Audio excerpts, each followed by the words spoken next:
Luxury life lead ചെയ്യുക എന്നുള്ളത് നമ്മളൊക്കെ ആഗ്രഹം അല്ലേ? അപ്പോൾ ഈ ലക്ഷറി ലൈഫ് എന്നുള്ളത് ഒരുപാട് പണം, സമ്പത്ത് ഒക്കെ, എന്നാൽ അതിലുപരി നമ്മുടെ ലൈഫിൽ ലക്ഷറി ആയിട്ട് ഒരുപാട് കാര്യങ്ങളുണ്ട്. ഞാനൊരു 6 കാര്യങ്ങൾ പറഞ്ഞുതരാം. ജസ്റ്റ് ഒന്ന് നിങ്ങൾ നോട്ട് ചെയ്താൽ മതി നിങ്ങളുടെ ലൈഫിൽ എങ്ങനെ ഉണ്ടോ എന്നുള്ളത്. വൺ തിങ്, ടൈം എന്നുള്ളതാണ്. എത്രത്തോളം വാല്യുബിൾ ആയിട്ടുള്ള, എത്രത്തോളം ഗുഡ് ആയിട്ടുള്ള ടൈം നിങ്ങൾക്ക് കിട്ടിയിട്ടുണ്ടെന്നുള്ളത് നോക്കാം. ദെൻ ഹെൽത്ത്, ആരോഗ്യമുള്ള ഒരു ബോഡി. ഇപ്പൊ കാണുമ്പോൾ മനസ്സിലാവുന്നുണ്ട്, യു ആർ ഫിസിക്കലി ഫിറ്റ്. അതൊരു ലക്ഷറി തിങ് ആണ് അല്ലെ? അതുപോലെ തന്നെ ഒരു ക്വയറ്റ് ആയിട്ടുള്ള മൈൻഡ്. ഓക്കെ.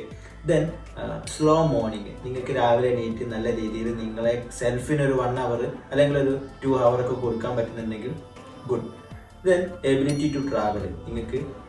നിങ്ങൾ ഇഷ്ടപ്പെടുന്ന അല്ലെങ്കിൽ നിങ്ങൾ കാണണമെന്നൊക്കെ ആഗ്രഹിക്കുന്ന ഏരിയകൾ എന്ത് ചെയ്യാൻ പറ്റുക, ട്രാവൽ ചെയ്യുക, വിസിറ്റ് ചെയ്യുക എന്നുള്ളത്. And also A house full of love. എന്താണ്? ഒരു ലക്ഷറിയാണ്. അപ്പൊ നമ്മൾ ലക്ഷറി എന്ന് നമുക്ക് കരുതപ്പെടാവുന്ന 6 കാര്യങ്ങളാണ് ഇത് ഉണ്ടെന്നുണ്ടെങ്കിൽ നിങ്ങളുടെ ലൈഫ് എന്താണ് മോസ്റ്റ് പ്രോബബ്ലി ഒരു ലക്ഷറി ആയിട്ട് നിങ്ങൾക്ക് കാണാമെന്നുള്ളതാണ്.